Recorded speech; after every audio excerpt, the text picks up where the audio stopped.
Hi, everybody. Thanks for joining me for this prayerful pause with the pastor.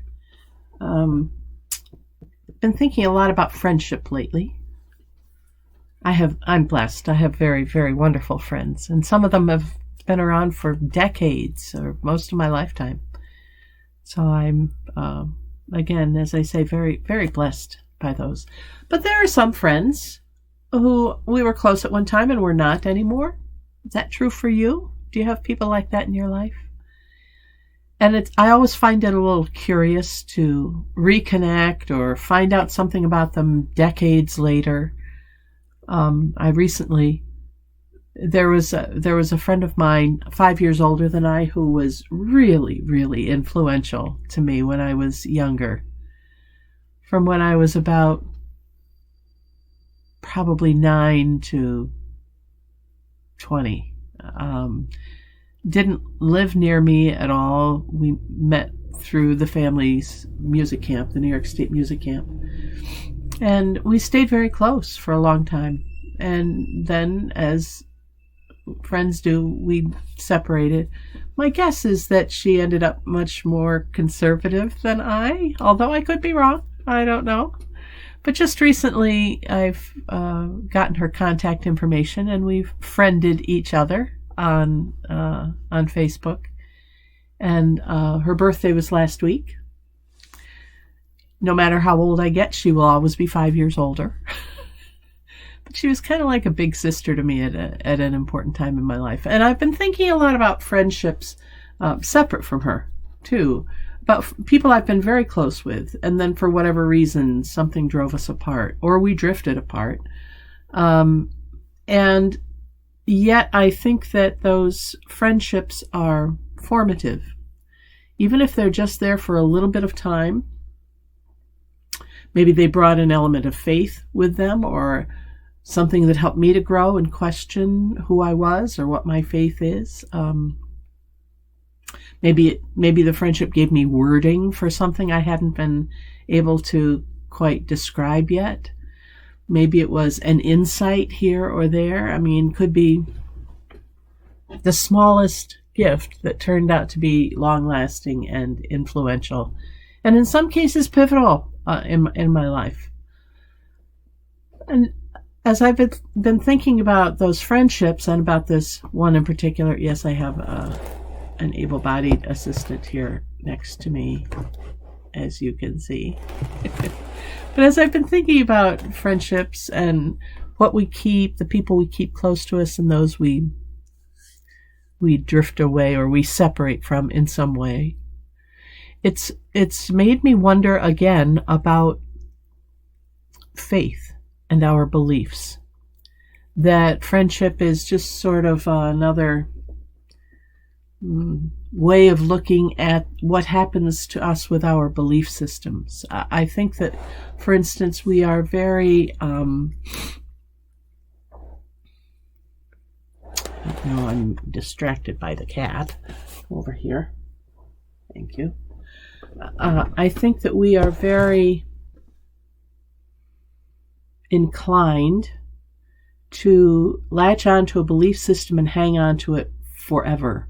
Thinking like an old friend, we need to nurture it. We need to put time and energy into maintaining that relationship.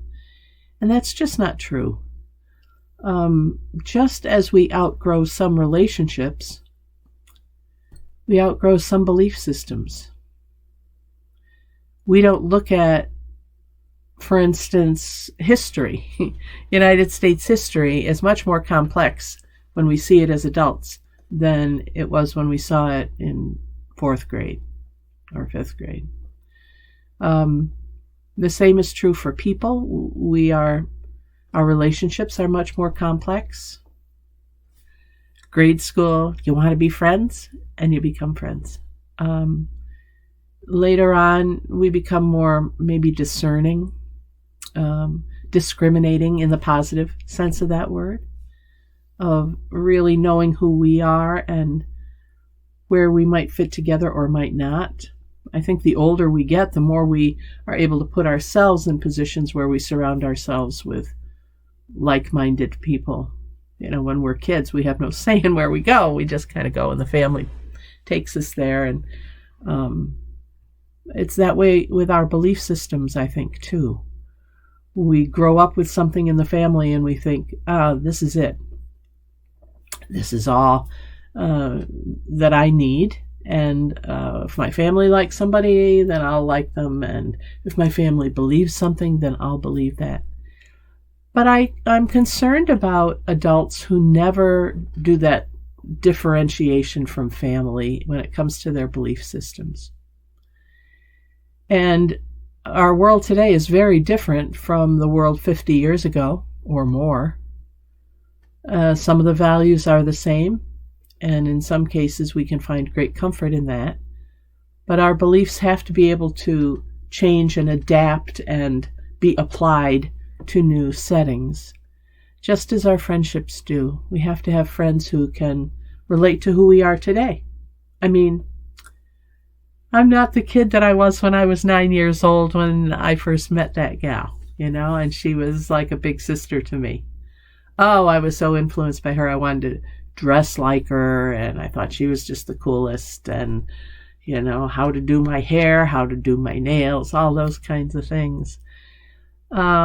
I don't need that now. What I need now is our friends who keep me engaged and who know me for who I am as a woman in my late 60s with all that life experience.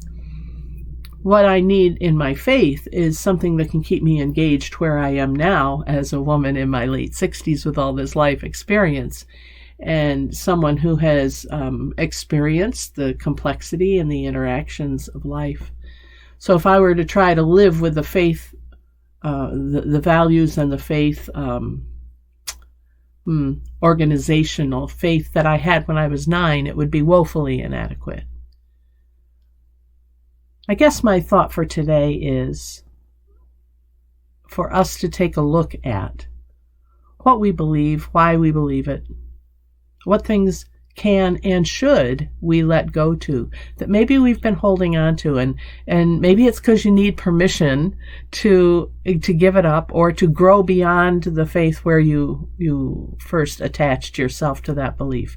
And then through the process, you may find that there are beliefs you really still hold on to, or ones that you had let go of before that you'd like to reclaim. And that's a good thing too.